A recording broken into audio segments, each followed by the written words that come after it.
Hello guys! Welcome back with our channel! So, asan tayo ngayon? Nasa Cayama! Yay! Dito tayo ngayon sa Cayama. And one of the stunning seaside escape just 90 minutes south of Sydney. Home siya to the world-famous Cayama Blowhole, breathtaking beaches, and a relaxed coastal lifestyle. So, ito ay Cayama Farmers Market.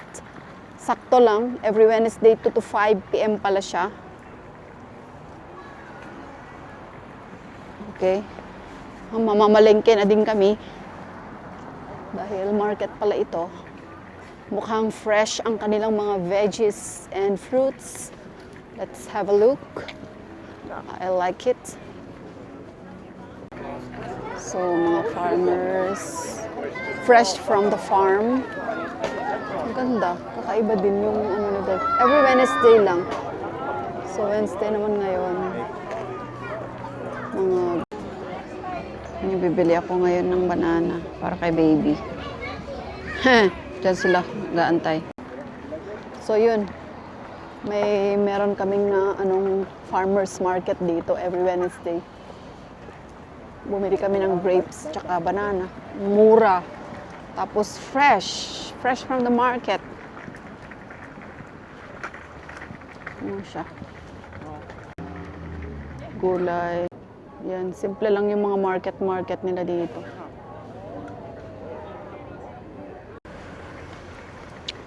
Ayun, nadaanan lang namin yung farm market. Pero ang sadya talaga namin yung blowhole. Cayama Blowhole. So, on the way na kami doon. Ilang beses na kami nagpunta dito. Pero hindi kasi nagbe-blow yung hole doon. Kaya laging failed yung pagpunta namin. Meron silang Cayama Scenic Tours Coonabarabran in the hindi ko ma-pronounce. Yan. Nadaanan lang namin. So, we're on our way now to the blowhole.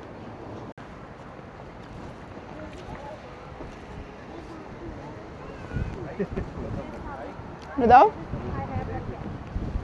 Ang ganda ng coastal nila dito. Ano bang tawag dyan? Coastal line or beach? Blowhole Point Harbor Rock Pool. This is the Harbor Rock Pool pala. Maraming malalaking bato na kulay black. Kaya siguro tinawag na rock pool.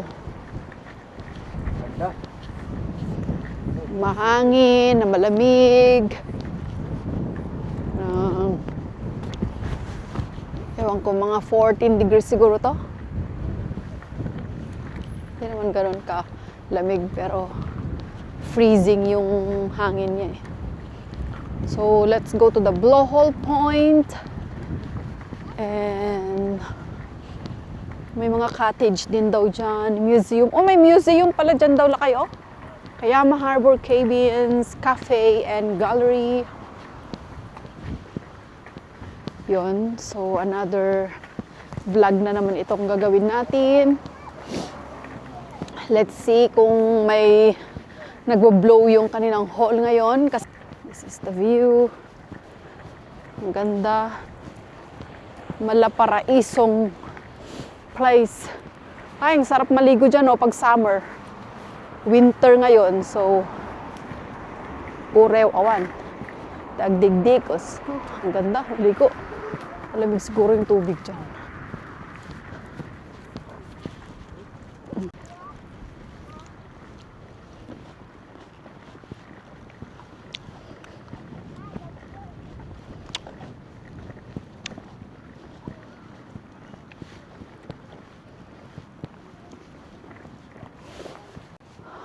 Yan, napakagandang beach.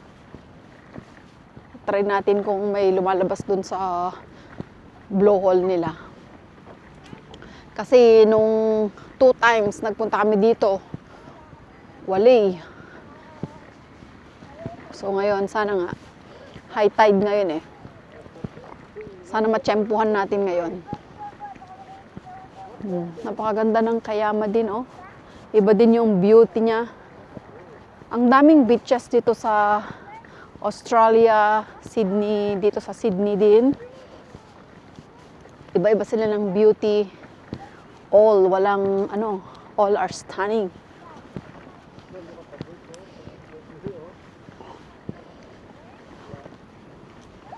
So, yun. Kakaibang experience na naman ito, pero lagi na kami dito. Always coming here. Every time we want a long travel, 3 hours travel from Sydney. Kasi south of Sydney lang din naman dito. Very relaxing kasi yung mga nakikitang mga views. So, masarap mag-travel.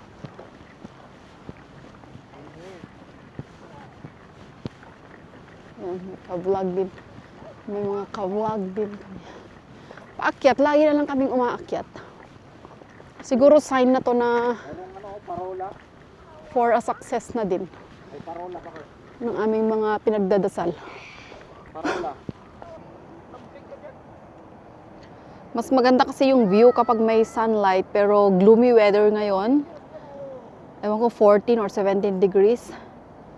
So, pero maganda pa rin yung kanyang view. Stunning place. Lighthouse siguro to. Daming birds.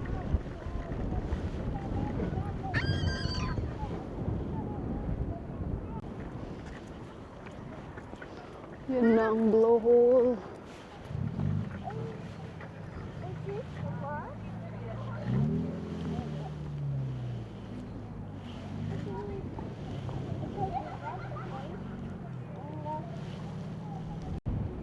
Yan na yung blowhole. Yan yung pinupuntahan ng mga turista dito.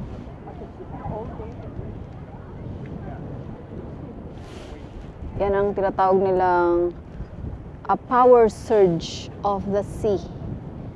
Kaya lang parang wala na naman siya.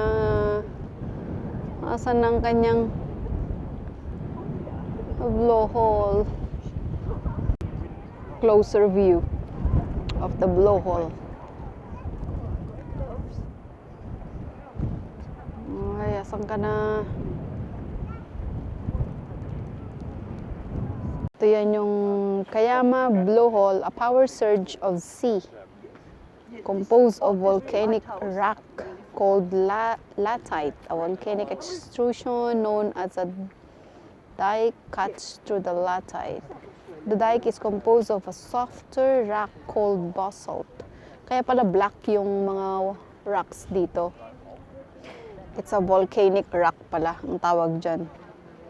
And over millions of years, the softer basalt has eroded faster than the latite, creating a tunnel under the headland. Eventually, part of the headland collapsed, creating the Kayama Blowhole. Oh, yun pala yung kwento nito. Kaya lang, wala na naman yung surge ng water. Epic fail na naman tayo. Anyway, okay lang. Antayin natin. Let's see. Ito daw ay lighthouse and parola in Tagalog, sabi ni Edsel Kimabanta.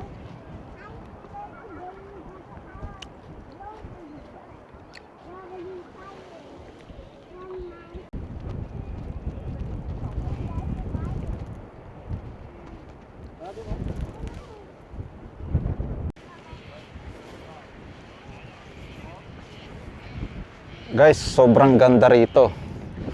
Kaso wala pa rin, hindi pa rin namin naabutan yung ano, nagbo-blow na ano, dagat. Siguro umaga ata ang ano dito. Pag malaki pa yung tubig. Guys, dito lumalabas oh. Yung tubig. Butas siya. Diyan lumalabas yung tubig. Pag malaki ang dagat, talagang lagpas yung tubig dito. Maganda talaga dito pag ano. Kaso low tide ata. Ikutin natin. Puntahan pa natin dito sa bandang dulo. Ito, maraming nag-picture taking dito.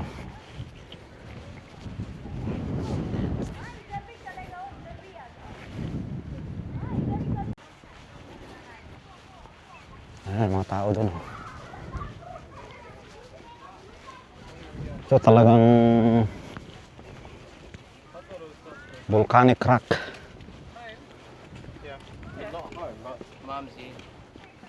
Dito tayo guys. Dito na. Wow. Tignan nyo, ang ganda. Grabe yung mga bato. Ang lalim. Tapos may butas doon. May butas siya doon. Tapos pumapasok yung tubig. Ayun, tapos binublow niya doon. Kaso ngayon wala.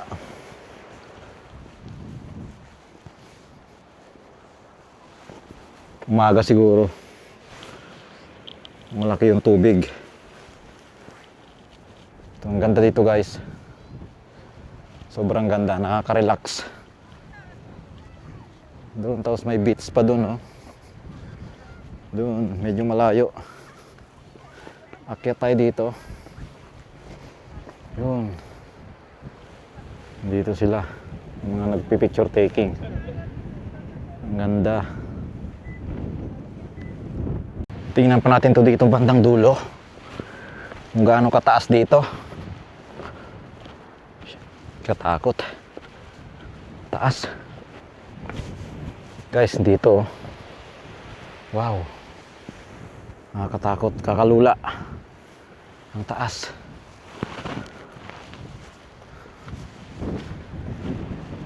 Dito. Tingnan mo.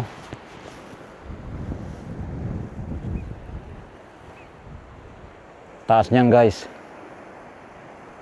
Ganda. Doon may beach pa doon, oh. White Sand Beach.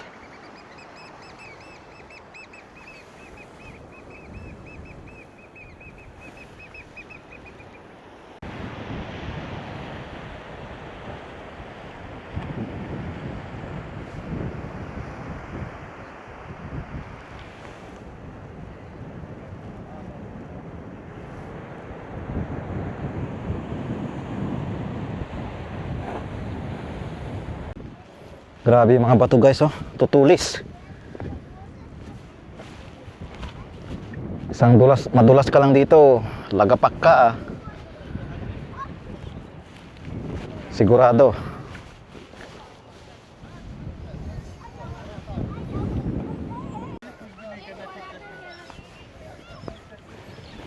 So yun guys, ipakita ko na dito kung gaano kaganda tong Kayama Blue Hole, kaso wala nagbo-blow na tubig. Siguro third time na namin pumunta rito, hindi pa namin nakikita yung meron dati, maliit lang yung lumalabas na tubig dyan dati. Hindi talaga siya nag-ano, kasi pag malaki ang tubig, talagang tubig talaga yan, sobrang laki. Parang fountain. Kaso wala. Hindi pa rin namin ma-timingan. Walang blow. Kahit man lang konting blow, wala. Low tide siguro. Medyo calm yung sea ngayon. Anyway, let's go back again next time.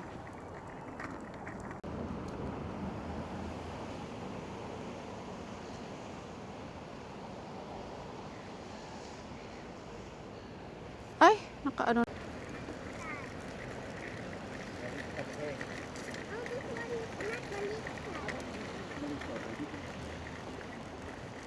We're going home na.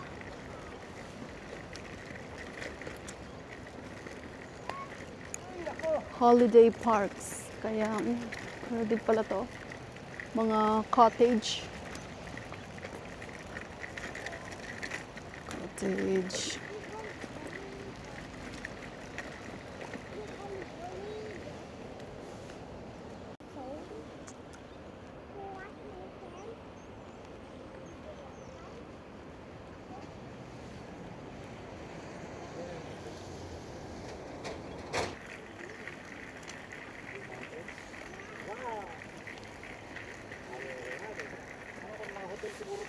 Cottage. Oo. Ay, ang ganda ng sunset.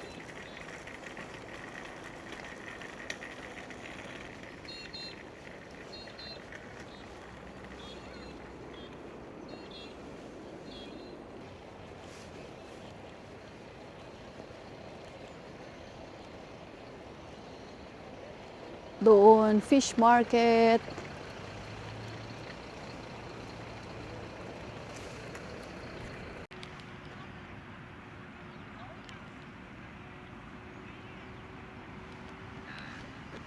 We're going back na.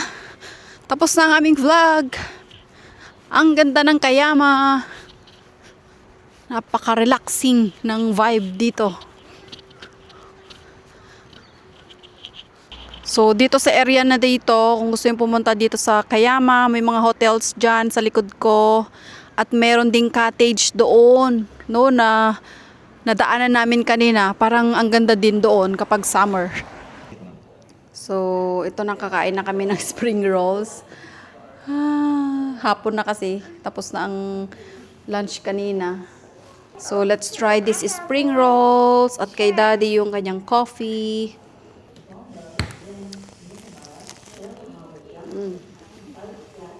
Harap. Fresh. Yung init eh. Oh, Fresh na fresh. bite. Hot pa anak ko, hot po. Oh, bite. Crunchy one. I like the crunchy. What's the crunchy? Wow. Like it? Yeah.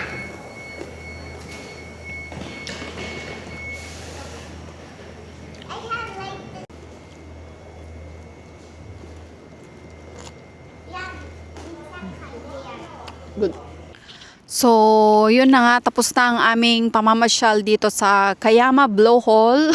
Hindi na naman natin nakita ang pag-blow ng sea doon sa hole.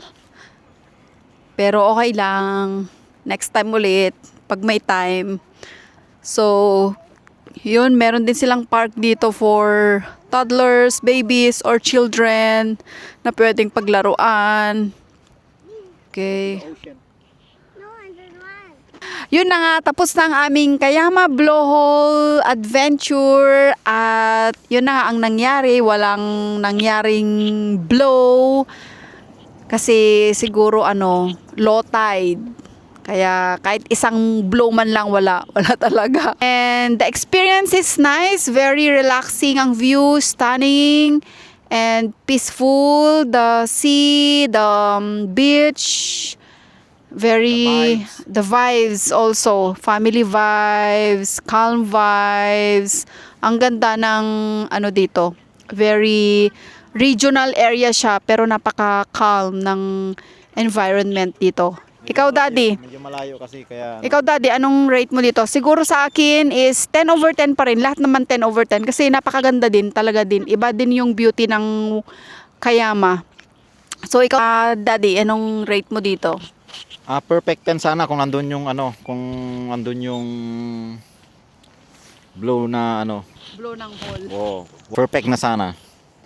Oh, pero Pero wala, mga siguro 7. 7? 7 lang. Kaya na pinakamababang. Anyway, see you next time on our next vlog. Thank you so much for watching. Please don't forget to subscribe. Thank you. Bye.